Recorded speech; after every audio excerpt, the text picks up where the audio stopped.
Earlier this month, we heard that there had been a bit of a slow uptake in terms of people getting their applications for new firearms permits in.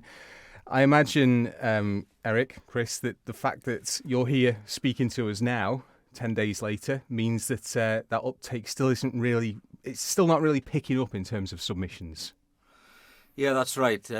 Despite the fact that we've sent letters out before Christmas and we've used various media and multimedia announcements to try and get people to engage with us to get them in early. We're now sort of halfway through the triennial period and we're less than halfway with regards to the amount of renewals that needs to come in. So time is getting tight. And I think the main message to people out there that do hold firearm certificates is that the 1st of April is not the cut-off date for submission. The 1st of April is actually the date where the current firearms certificates expire, and that's where the issue is.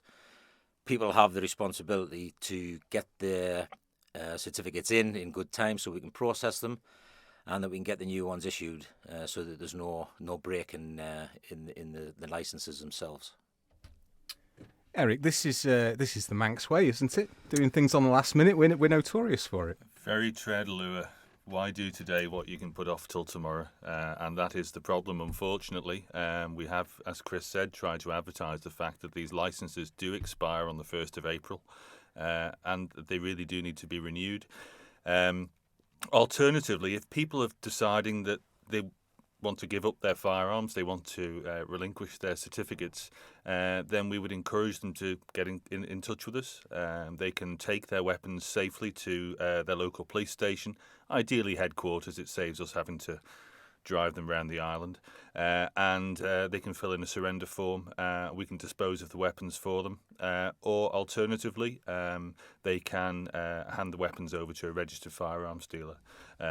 Either way, we don't want people in possession of firearms without certification after the 1st of April.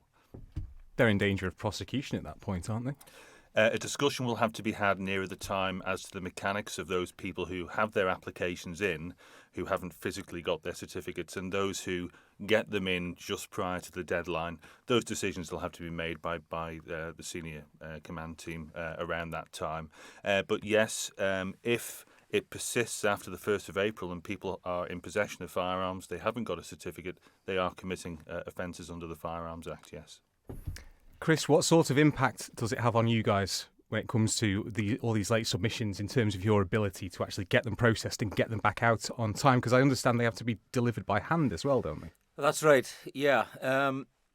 The process is quite a lengthy one and a detailed one because there are vetting procedures that have to be taken place and all the updates to the licenses need to be done.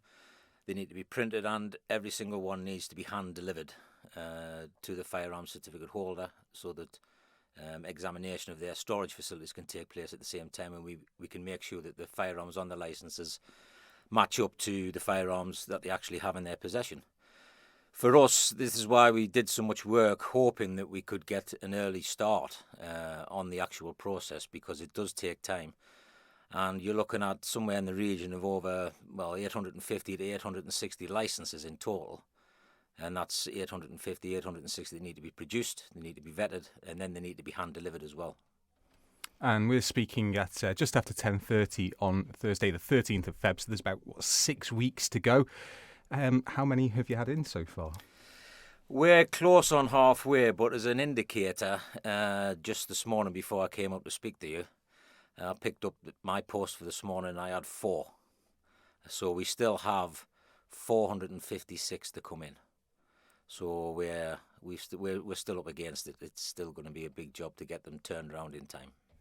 So Eric, really, from speaking to you guys, it sounds like it's in people's interests to get these applications in sooner rather than later. Yeah, absolutely. It will make life easier for us from an admin side, but also it'll avoid people being in the awkward position of having to explain why they didn't get their applications in and why they're currently after the 1st of April holding firearms unlawfully.